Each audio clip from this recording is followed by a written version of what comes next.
Hello everyone, right now I'll just go through you with my CRM dashboard. So I'll just go from top to bottom of what are the features I've implemented along with the CRUD, which is the main agenda for this video. So first of all, you can filter all of the deals by months. As you could see here, I'm able to just click on here, and then as you can see, the number of deals change.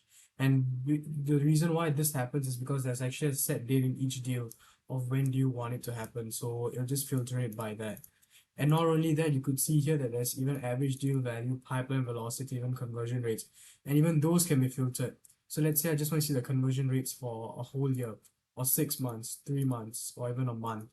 So everything will be updated dynamically. Same goes for velocity pipeline and everything. So yeah. And then as you can scroll down here, you can see, I'll just move this to 1 year so you could see all the deals.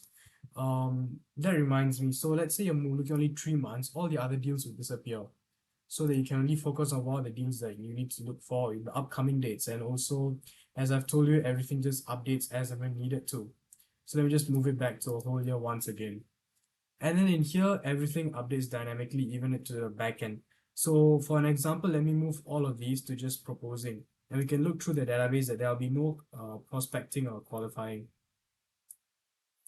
So, and then let me just move to the database and I'll just refresh it. As you can see here now, there's no prospecting or qualifying. Everything is either proposing, closed won, or closed loss, or even negotiating. So this just proves that in my read function, everything works as expected. And now let me go to adding a deal. You can see the top right corner here and you can see everything. So my opportunity name, let's say I want to make iPhone sell, okay? And then my estimated value will be 150K. And then the closing date, I even added a little pop-up where I can choose the date. So I want it to be today. Probability of success can be 90%. And in here in the customers, these also just update dynamically. So let's say in the other pages what my team members are doing, they add or remove customers, they will be reflected here so that everything can be a closed system. So for now, I want John Morris and I can just add the thing. As you can see, iPhone sell came here. And then if you go here, you should see another column appear. And yeah, there you go. So iPhone sell, it's in prospecting. And of course, I can move it to qualifying and then you would see it change. It's in qualifying now.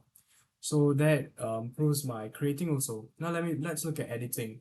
So before that, let me just move all of these back so it looks more even. And then I want to look at, say, about new AI system. In here, I can change it to, let's say I want to change it to machine learning. And then I can bump down the value to just 300 and I can increase the probability to around 90% and even change the date. So I want to change it to today also. When I do that, everything updates dynamically as when needed to. And of course, it will also be reflected here. Yep, machine learning, negotiating 301 and probability of success is 90%. So that also works. And now let's look at deleting. When you're deleting stuff, you can delete multiple and there'll be a visual cue so that you do know that what you're doing cannot be undone. So in here, I've deleted 2 of the deals, and then when you go here, you should see 2 of the columns disappear. Yeah, so from 12 columns became to 10 columns. And that's what I have for that. And now let's look at a bit of error checking. Like, what if you don't put in any the values? So let's say I forgot to put my estimated value, and then probability of success, I can just put 54.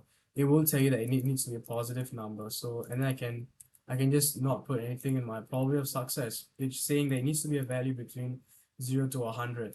So that works there. And also in my editing, the same will go on. So let's say I forgot to put in my estimated value. It will say it needs to be a positive number.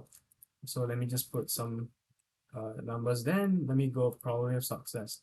That's it. Same goes for the opportunity name. You can see opportunity name is required. And yeah, so I can update it and it works as when needed to.